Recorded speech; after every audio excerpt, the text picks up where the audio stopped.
I think it's fair to say going through family court will naturally enhance your worst behaviours and your worst emotions and feelings. Those who cope and deal and get the best results from family court reach acceptance sooner. And just because you reach acceptance, that doesn't mean that you are in agreement with what's happening, but you're accepting what's happening and you're controlling the controllables. Men are in a really difficult situation because if a woman is being abusive, it's very difficult to prove because men are naturally perceived as the perpetrators. 97% of men guilty of abuse. Most of them don't even realise it. But how can you put this? How do you, when some women can't get their heads around this or comprehend this because they're just not cut with that same cloth. There's a certain type of person, and it's not just gender, but generally it's the woman. But men are just as bad at other stuff, but in this sort of situation, this is what women are good at. They can manipulate the law for their own agenda, naturally perceived as being the natural caregiver for the child, because the law only recently changed, I say recently in the last 50 years, that it's been perceived as it shouldn't be naturally that the mother naturally gets the child. It should be, apparently it should be, the child is equally as important for men and women, but still no one is able to stick their neck out, I say, stick their neck out and make a benchmark ruling that when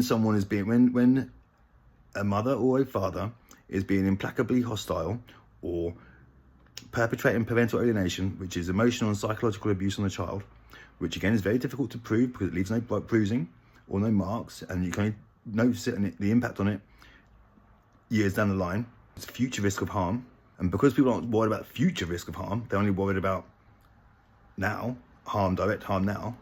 They don't really count it. But there's so many situations where men have had, and men are the victim, and they have got the evidence to show that. And the steps that would normally be followed in a family court, because it's the woman who is blatantly guilty of the abuse, the courts tend to shy away from dealing with it. Because naturally, how do you deal with something that you're taking away in society? People perceive that children need mum more than they need dad, or women and children are protected. There's CAFCAS officers saying they can see parental alienation, but they don't know how to deal with it. What do they do? Tell us what to do. I've got recordings. Tell me what to do. How would you deal with it?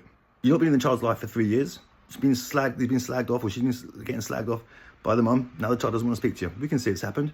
The mum doesn't like you, doesn't want to speak to you. We can see it's happening.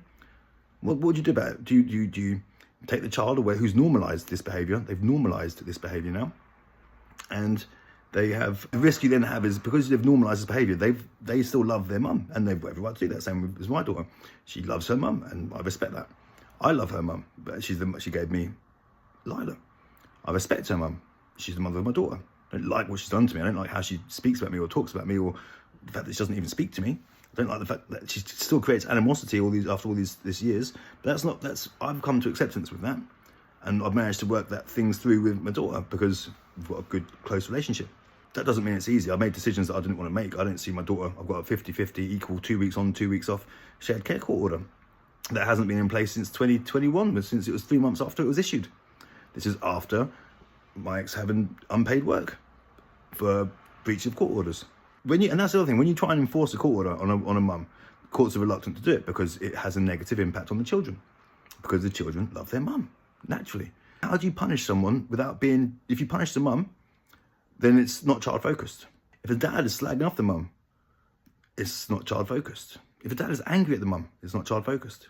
Anger and the grieving process is a natural thing, but I think how you cope with it and how you display that and how you manage that through the court process has to be tip-top on point, and it's not easy.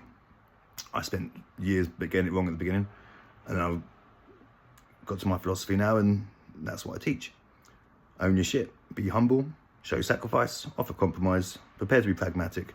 You do all that stuff selflessly, you're going to be child-focused enough for the courts. But it has to be selflessly, and you'll be making decisions that you don't want to make, that are in the best interest of your child. And that means coming to an end of an argument or accepting things that you don't want to accept. And you can say in court, I accept this, yeah, I accept that. Your body language tells a different story. Your psychology will tell a different story. How you react to things will tell a different story. It's all well and good saying whatever, but the things you do without even realising will tell a different story. So if you don't believe it and live it, you won't get the results you need. And on that note, I've got some work to do. I just want to get this off my chest. Good luck. Stay strong, men. If you're going for family court, stay strong, mums, when you're going family court, because there's some mums out there that are getting fucked over as well. Peace and love, everyone. Liars glove.